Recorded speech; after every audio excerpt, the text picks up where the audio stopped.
జగిత్యాల జిల్లాలో కల్తీ పాలు తాగిన ఘటనలో ఒక కుటుంబం అనారోగ్యం పాలైంది. జిల్లాలోని లావణ్య కుటుంబం వెంకట్రావుపేటకు చెందిన పాల వ్యాపారి మల్లయ్య దగ్గర పాలు తీసుకుంటున్నారు. దురద, పిల్లలకు విరోచనాలు, వాంతులు అయినట్లు ఆమె చెప్పారు. కొన్ని రోజులుగా పాలు డెటాల్ వాసన వస్తుండటంతో పాల వ్యాపారిని నిలదీసినట్లు లావణ్య చెప్పారు. దీంతో మల్లయ్య తీసుకొస్తున్న పాలను టెస్టుల కోసం ల్యాబ్కు పంపించడంతో అందులో 10% పాలు లేవని తేలింది. దీంతో పోలీసులు ఫుడ్ సేఫ్టీ అధికారులకు ఫిర్యాదు చేశారు.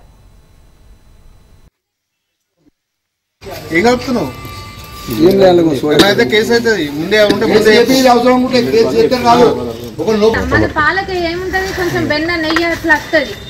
అట్లా కాదు,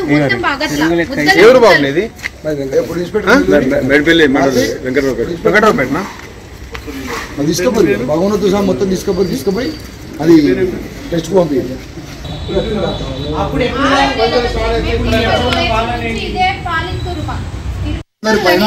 ఫుడ్ ఇన్స్పెక్టర్ గారితో కోఆర్డినేట్ చేసుకొని మీరు ఖచ్చితంగా స్పెషల్ డ్రైవ్ పెట్టి మార్నింగ్ వెళ్ళే అవర్సే 6 to 8 లోపల డ్రైవ్ పెట్టి ఇట్లాంటి వాళ్ళని మొత్తం ఇన్స్పెక్షన్ చేయాలి. ఎవరు ఏమైనా పడి వాళ్ళ మీద కేసు చేయాలి. లేకపోతే పబ్లిక్ ఇప్పుడు మొత్తం జగిత్యాల పట్టణం మొత్తం అందరూ అనారోగ్యాలు పాలైతే దానికి ఎవరైనా రెస్పాన్సిబిలిటీ?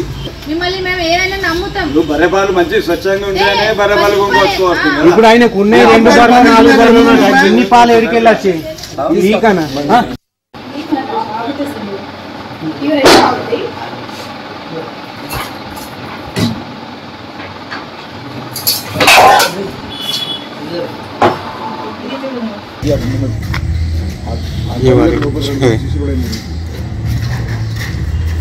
చెప్పినట్టుంది నిన్న పైన బంగ్లా మీద అయితే మేము అన్నమన్నట్టు నిన్న మీకు కూడా ఇవే పాలు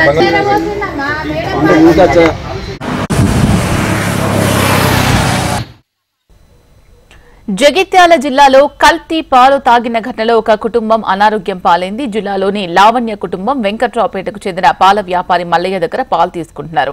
దురద, పిల్లలకు విరోచనాలు, వాంతులు అయినట్లు ఆమె చెప్పారు. కొన్ని రోజులుగా పాలు డెటాల్ వాసన వస్తుండటంతో పాల వ్యాపారిని నిలదీసినట్లు లావణ్య చెప్పారు. దీంతో మల్లయ్య తీసుకొస్తున్న పాలను టెస్టుల కోసం ల్యాబ్కు పంపించడంతో అందులో 10% పాలు లేవని తేలింది. దీంతో పోలీసులు ఫుడ్ సేఫ్టీ అధికారులకు ఫిర్యాదు చేశారు. అయితే సార్ మేము 1.5 year నుండి తన దగ్గర పాలు తీసుకున్నాం. అప్పటిదాకా మంచిగా పోసిండు పాలు. 6వ నెల నుండి మాకు ఇట్లనే పాలు ఇట్లా వచ్చుడు, స్మెల్ వచ్చుడు, డెటాల్ స్మెల్ వచ్చింది పాలు టీ పెట్టుకొని తాగేటప్పుడు. మళ్ళీ నాకు కడుపు ఉబ్బుడు ఊకే, ఒక టీ తాగేసరికి పాలు తాగేసరికి కడుపు ఉబ్బుడు, పిల్లలకేమో మోషన్స్ అయినాయి. అయితే నార్మల్గా డైజెస్ట్ ప్రాబ్లం కావచ్చు అని వదిలేసాను.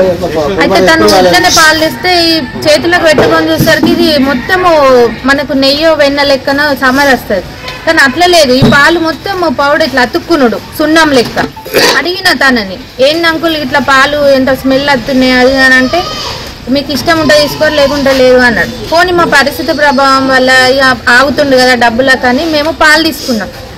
ఇక రోజు కడుపు నొచ్చుడు, టీ తాగంగానే పాలు తాగంగానే పిల్లలకు మోషన్స్, అమ్మకైతే దద్దులు ఇంత దద్దులు వచ్చినాయి. ఎన్ని హాస్పిటల్ చుట్టూ హార్ట్లోకి వెళ్ళి వెనుకకు నాకు నొప్పి వచ్చుడు, జైలాగుడు, వామిటింగ్స్, నీళ్ళు ఊరినట్టావుడు. మేము 3 రోజుల నుంచి ఇదే చూస్తున్నాం. మరి ఇవే పాలు పోతాడా ఏమన్నా పోతాడా అని చూస్తే ఇవే పాలు పోతుంది. ఇక మేము అందరం అనుకున్నాం ఇక ఇది ఖచ్చితంగా అందరికీ చెప్పాల్సిందని వాడకట్టలు అందరికీ ఉంచినాం. పాల డైరీ ఉంటుందా వాళ్ళ దగ్గరికి పోయి టెస్ట్ చేస్తే అమ్మాయిలో 10% కూడా పాలే లేదు, ఇది కెమికలే, కెమికల్ వల్లనే ఇవి అన్ని సైడ్ ఎఫెక్ట్స్ వస్తాయి.